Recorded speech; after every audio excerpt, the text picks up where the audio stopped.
In this section, we're going to look at how tags are used and created, edited within the PIM. Uh, Tags are very useful things. They differ from categories. They're used by websites such as Shopify. If we go on to Shopify, um, you know, you can see that they aren't displayed to customers. So when you're looking for things, but you can use tags to categorize products on your online store and organize searches for customers.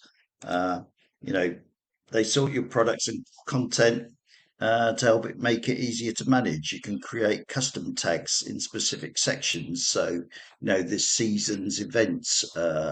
Things that you want to show in multiple places. So, these are very useful uh, uh, options for e-commerce integration or websites that use tags extensively. They differ from categories. Shopify doesn't really relies on tags and the like. An example of this, for example, is if we're going into a website, this is a fashion one. We've got different ways of finding products. So you want your products in multiple areas. We're looking at the back end. It's this section that we're really integrating to tags. We have other areas where collections very similarly we can start to integrate this type of information and actually control within the PIM. An example of this is, if I'm looking at this product here, my tag list, I can start to see, the various tags that are being used in here.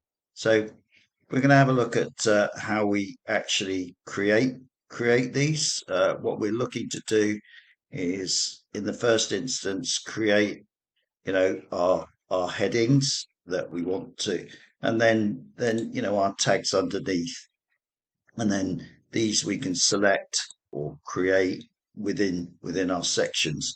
And when we integrate to Shopify or some other e-commerce platforms that use this, it's going to be pulling these out and integrating them directly into here so that you can actually see them on an e-commerce site.